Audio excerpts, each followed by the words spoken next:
Assalamu alaikum. Myself Sir Zafar and I'm from the Science Squad Coaching Center. Welcome to my new video. And in this video, we are going to solve question number 7, same exercise 1.1, chapter number 1, complex number, first year mathematics, and in which we have to find real and imaginary part. Question number 5 तक हम सिर्फ solve करते हुए आ रहे थे, but question number 7 में हमें real part और imaginary part solve करने के बाद बताना है. ठीक है, जैसे अगर मैं यहाँ पे देखूँ तो मेरे पास 2 क्या है, रियल पार्ट है, ये कंप्लीट कॉम्प्लेक्स नंबर से मल्टीप्लाई हो रहा है.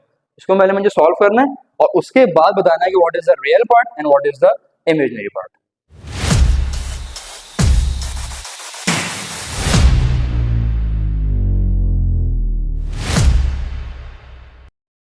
Okay class, first of all we will write SOL. अच्छा, एसओएल पे भी ना अक्सर बच्चों ने मुझसे सवाल करें हैं कि सर आप एसओएल गलत लिख देते हैं, ऐसा नहीं होता. गलत क्या चीज है वो है, अगर मैं एसओएल बी सॉल्व लिख दूं तो ये चीज गलत है. ठीक है, एसओएल का मतलब क्या है? एसओएल शॉर्ट फॉर्म है of which, of solution. Solution की शॉर्ट फॉर्म क्या है? एसओएल. तो वो लिखना सही, कोई इशू नहीं है. अच्छा जी, फर्स्ट ऑफ ऑल मैंने सवाल कॉपी करा 3 - 5 आयोटा.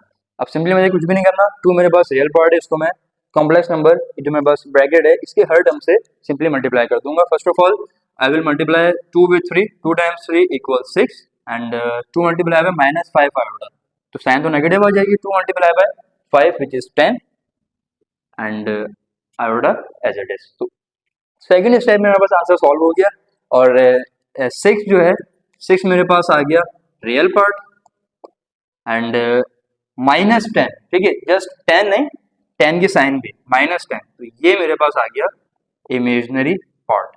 ये कैसे पता लगा कि -10 के साथ क्या है? आयोटा है. आयोटा इमेजिनरी पार्ट नहीं है, आयोटा के साथ जो कोफिशिएंट है उसकी साइन है. ये मेरे पास इमेजिनरी पार्ट हो गया एंड रिमेनिंग मेरे पास real part. Now we are going to solve question number 2. Okay class, so first of all we will write SOL again and this is our part 2 of same question, question number 7, exercise 1.1, chapter number 1, complex number, first year mathematics. And first of all we have to solve it. पहले हमें इसको solve करना पड़ेगा इस question को and then we will find what is our real part and what is our imaginary part. क्योंकि at this moment हम ये बात नहीं कह सकते कि यार ये part imaginary है और ये part real है. ठीक है, first of all we have to solve this fraction and to solve this, I have iota in the denominator. So first of all, I will remove this, I will eliminate this, and हमारी last video में मैंने बात बताई थी कि हम iota को किस तरीके से, किस मेथड्स के थ्रू इसको हम सॉल्व कर सकते हैं. तो वीडियो को अभी यहाँ पे पॉज करें और उस मेथड का नाम कमेंट करें जल्दी शाबाश. अच्छा जी, मेथड हमारे पास क्या है? मेथड हमारे पास है rationalisation. And how can we rationalise our fraction? We will take conjugate of the denominator and multiply with the whole fraction. First of all, I will write the question as it is and now I will multiply with the conjugate of denominator. At the beginning iota की sign थी negative, जब मैंने उसको conjugate लिया तो उसकी sign क्या हो गई? पॉजिटिव हो गई. ठीक है, तो ये मेरे पास क्या आ गया? conjugate आ गया जिसे मैंने मल्टीप्लाई और डिवाइड करा लिया. ठीक है, तो हमारे पास न्यूमरेटर्स में दोनों टर्म सेम है.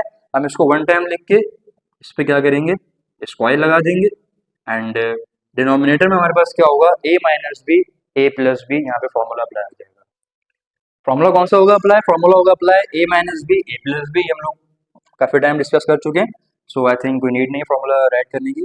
a मेरे पास क्या है? √5 एंड b मेरे पास क्या है? आयोटा. तो √5 का स्क्वायर एंड माइनस फॉर्मूले का एंड अगेन आयोटा का स्क्वायर, ए स्क्वायर माइनस बी स्क्वायर. ठीक है, डिनोमिनेटर तो हमारे पास फॉर्मूला अप्लाई हो गया. न्यूमरेटर में हमें अगेन फॉर्मूला अप्लाई करना है which is a plus b whole square. So a square यानी कि √5 square plus 2a and b which is iota and then b square which is iota square. And denominator में हम क्या करेंगे? √5 का square निकालेंगे. तो यहाँ पे क्या होगा? स्क्वायर से हमारे पास रूट कैंसिल हो जाएगा. ठीक है, सिर्फ 5 रह गया and iota square which is -1. ये माइनस फॉर्मूले का आ गया और एक माइनस आ जाएगा आयोटा स्क्वायर की वजह से -1. ठीक है, रिमेनिंग पार्ट यहाँ पे देख लेते हैं. अच्छा जी, यहाँ हमारे पास देखें √5 का स्क्वायर क्या आएगा? अगेन 5 आएगा एंड 2 मल्टीप्लाई बाय √5 आयोटा. तो इसको हम एक साथ लिख लेते हैं 2 √5 एंड आयोटा. और उसके बाद plus iota square which is equals -1, तो ये मेरे पास आ गया -1। डिनोमिनेटर में क्या हुआ मेरे पास 5 माइनस मल्टीप्लाई बाय -1, तो ये मेरे पास हो गया 5 + 1 एंड देन अच्छा ये 5 मेरे पास क्या है, रियल पार्ट है, ठीक है। ये वाला 5 मेरे पास रियल पार्ट है एंड ये -1 मेरे पास रियल पार्ट है, इन दोनों को मैं सॉल्व कर लूंगा। सो 5 - 1 मेरे पास हो गया 4 and remaining 2 under root 5 iota as it is and upon में क्या आ गया 5 + 1 इज इक्वल 6। तो at this moment we have solve the question, but question में क्या था कि हमें रियल पार्ट और इमेजिनरी पार्ट अलग अलग करने हैं, ठीक है। उसके लिए छोटा सा मेथड है, आपने करना कुछ भी नहीं है, आपने एलसीएम को पहले ब्रेक कर देना है, ठीक है। यानी कि हमारे पास न्यूमरेटर में जितनी भी टर्म्स हैं सबके नीचे अलग अलग एलसीएम आ जाएगा।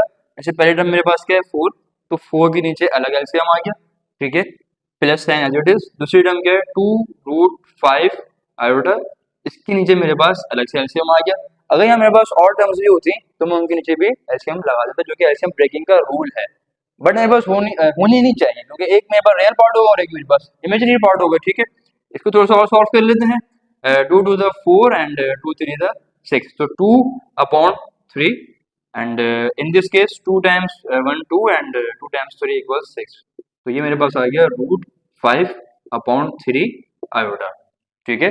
अब मेरे सिंपली कुछ भी नहीं करना है, मार्क कर देना है कि कौन सी टर्म मेरे पास रियल है और कौन सी इमेजिनरी। तो ये मेरे पास कौन सी टर्म आ गई, ये मेरे पास आ गई रियल टर्म, ठीक है। एंड √5/3 ये मेरे पास कौन सी टर्म आ गई, बिल्कुल इमेजिनरी। और पता कैसे लगा, क्योंकि यहाँ पे क्या इसके साथ आयोटा, ठीक है। तो at this moment we have solve question number 7, part 1 part 2 दोनों सवाल हमने जो है सॉल्व कर लिए हैं।